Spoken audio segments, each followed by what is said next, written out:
इस खबर के सह प्रायोजक है paradise collection and shoot store, railway station road, Lalitpur.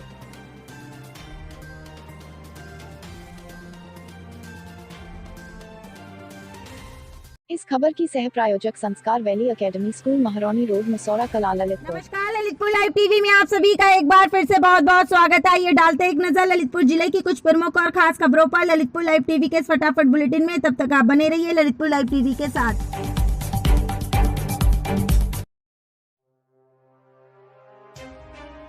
आइए अब खबरों की शुरुआत करते हैं ललितपुर जिले की सबसे बड़ी खबर से। ललितपुर के रेलवे स्टेशन पर समता एक्सप्रेस के एसी कोचों में कूलिंग नहीं होने पर यात्रियों ने ट्रेन की चेन पुलिंग काटा हंगामा, जिसके चलते 1 घंटा खड़ी रही ललितपुर के रेलवे स्टेशन पर समता एक्सप्रेस। हंगामे की सूचना मिलते ही आरपीएफ पुलिस ने मौके पर पहुंचकर हंगामा काट रहे ट्रेन के यात्रियों को जैसे तैसे समझा बुझाकर ट्रेन को आगे की ओर रवाना किया।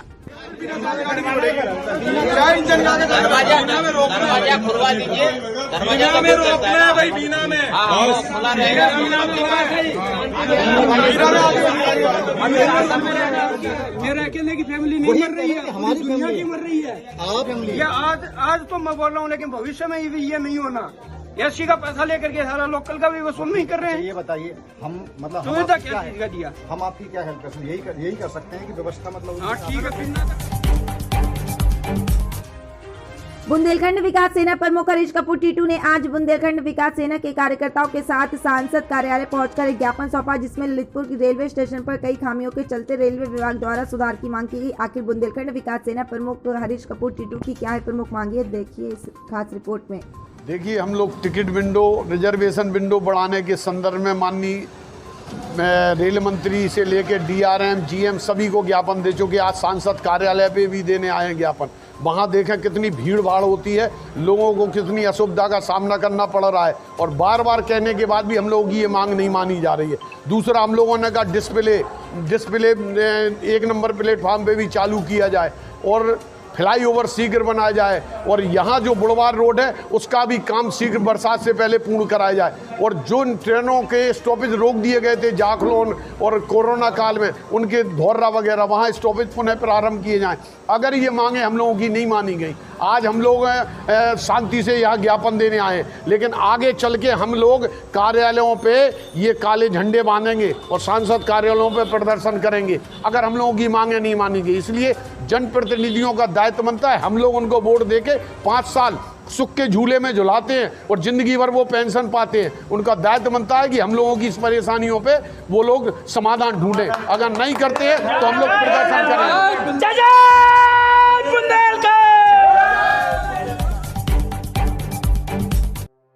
ललितपुर शहर के वर्णी चौराहे पर अचानक अतिक्रमण हटाए जाने से इलाके में मचा हड़कंप। जैसा कि आपको बताते चलें कि ललितपुर नगर पालिका प्रशासन द्वारा आज शहर के स्टेशन रोड स्थित सबसे व्यस्ततम वर्णी चौराहे पर अचानक से नगर पालिका की टीम टूट पड़ी और शहर के किनारे अपनी रोजी रोटी चलाकर गुजर बसर कर रहे लोगों पर कहर बनकर टूट पड़ी।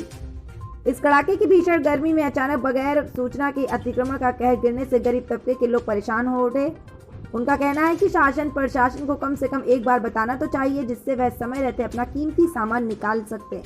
आपके लिए भाई पहले सूचना दी गई थी कि आपने पाला कर दो। सूचना कुछ अगर 1 दिन पहले से सूचना होती तो हम लोग जो सामान खा रहे थे, हमारा तो कुछ सामान नुकसान हो रहा, और अचानक आपका डिब्बा तोड़ दिया गया। अचानक आए वही डिब्बा में घालन लगे, हम डिब्बा में बैठे थे।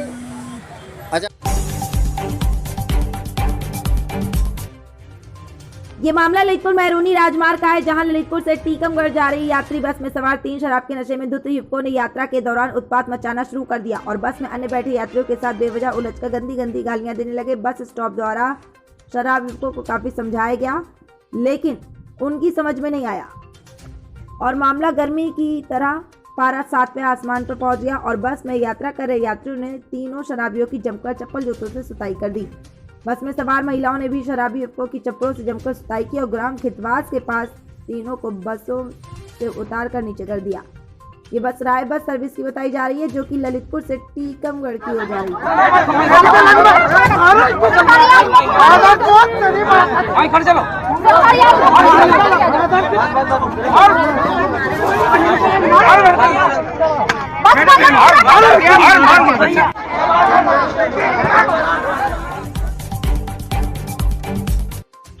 ललितपुर शहर के कंपनी बाग में इन दिनों घूमने फिरने वाले सैलानियों का जमावड़ा देखने को मिल रहा है। जैसा कि हम आपको बताते चले कि इन दिनों प्रचंड भीषण गर्मी के चलते तापमान का पारा 7 पे आसमान पर है। ऐसे में हर कोई बेहाल है। साथ ही बिजली की हो रही अंधाधुंध कटौती से लोगों का जीना मुश्किल हो रहा है।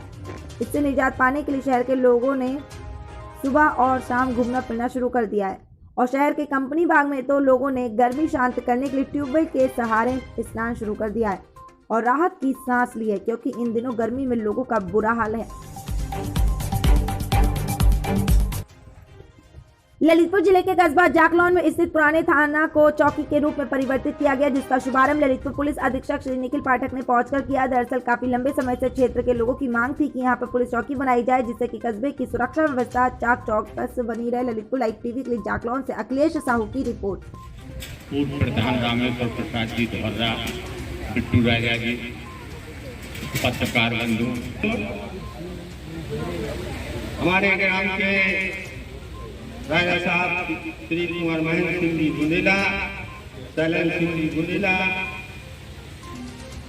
गांव व क्षेत्र से पधारे हुए सभी संबरात जन, पत्रकार बंधु, हमारे ग्राम प्रधानगण, पुलिस अधीक्षक। भवन जो बना है वो काफी नगर से दूर हो गया था। लोगों को आने जाने में बड़ी कठिनाई होती थी, पैदल जाने में बड़ी दुश्वारी होती थी।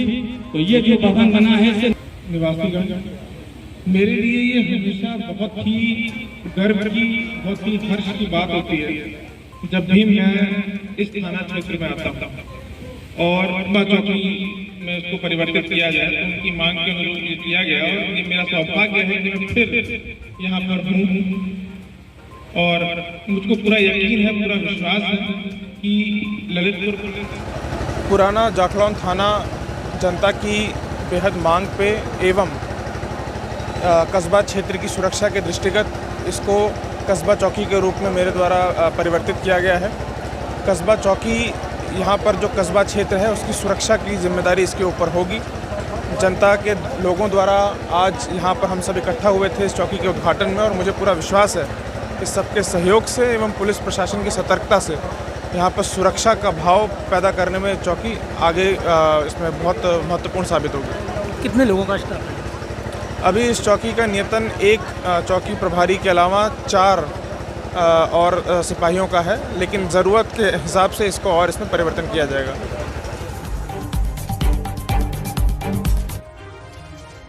ललितपुर जिला बार संघ ललितपुर के अधिवक्ता ने जिला बार एसोसिएशन के अध्यक्ष एडवोकेट नेमी कुमार जैन के नेतृत्व में जनपद के न्यायालय कार्य बहिष्कार की घोषणा की। उन्होंने कहा कि तहसील महरौनी बार एसोसिएशन हड़ताल पर है, वहां पर पीठासीन अधिकारी भ्रष्टाचार में लिप्त हैं।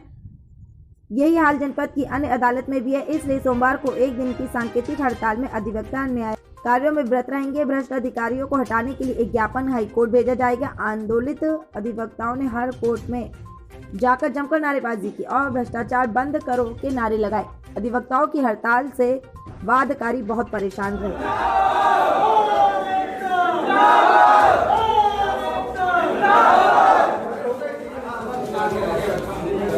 एसोसिएशन ललितपुर सर्वप्रथम महरौनी बार संघ के हड़ताल के समर्थन में ये आज का हम लोग हड़ताल कर रहे हैं। महरौनी बार संघ का ये है कि वहाँ पर जो भ्रष्टाचार व्याप्त है, जो न्यायिक अधिकारी अपनी गरिमा को भंग करके न्यायिक कार्य संपादित नहीं कर रहे हैं, उनके खिलाफ उन्होंने हड़ताल की है। जिला बार उसका हृदय से समर्थन करती है। दूसरा, हम लोगों की मांग ये है कि जिला न्यायालयों में भी जो भ्रष्टाचार व्याप्त है, जिस स्तर पर भी है, चाहे वो बाबू स्तर पर हो, चाहे वो अन्य स्तर पर हो, हम उसका विरोध करते हैं और अपना ये संदेश पहुंचाने के लिए आज न्यायिक कार्य से हम सभी विरत रह रहे हैं। और एकता जिंदाबाद, और एकता जिंदाबाद, और एकता जिंदाबाद। ललितपुर जिले के थाना मंडावरा अंतर्गत ग्राम पंचायत सिमीरिया के प्लांटेशन में संदिग्ध परिस्थितियों में एक मानसिक रूप से विक्षिप्त युवक का शव मिलने से सनसनी फैली। 5 दिन पूर्व घर से भागा था युवक। पुलिस ने पंचनामा भरकर पोस्टमार्टम के लिए जिला मुख्यालय भेज दिया है। ललितपुर लाइव टीवी के लिए तहसील मंडावरा से प्रकाश राय की रिपोर्ट। ललितपुर जिले के थाना जखौरा में एक अनोखा मामला सामने आया। कुछ ऐसा कि गांव नगवास की एक महिला अपने नवजात बच्चे को लेकर थाने लाई। ऑपरेटिव सीओ अतुल कुमार पांडे ने मिलकर अपनी आप बीती बताने लगी। सीओ ने पहचान लिया कि ये तो वही महिला है जो कल महिला सशक्तिकरण गोष्ठी में बैठी थी। महिला ने बताया कि उसका पति शराब पीकर उसको आए दिन मारता पीटता और भला बुरा बोलता है। ये सुनकर उसके पति को तत्काल थाने बुलाया गया और मामले को विस्तार से जाना गया। पति ने स्वीकार किया कि वह शराब पीता है और पत्नी से घरेलू कलह हो जाता है, लेकिन पत्नी भी उसकी मां को भला बुरा बोलती है और सम्मान नहीं करती। दोनों पक्षों को समझाते हुए पत्नी को यह बताया गया कि वह चाहे तो पति के खिलाफ कानूनी कार्रवाई कर सकती है, परंतु पत्नी ने मना करते हुए कहा कि वह FIR नहीं करवाना चाहती, वह चाहती कि उसका पति शराब न पिए। पुलिस उपाधीक्षक अतुल कुमार पांडे और सब इंस्पेक्टर विनय कुमार द्वारा किए गए इस कार्य की सभी कस्बावासियों ने प्रशंसा की। ललितपुर लाइव टीवी के लिए जखौरा से उमा शंकर सोनी की रिपोर्ट।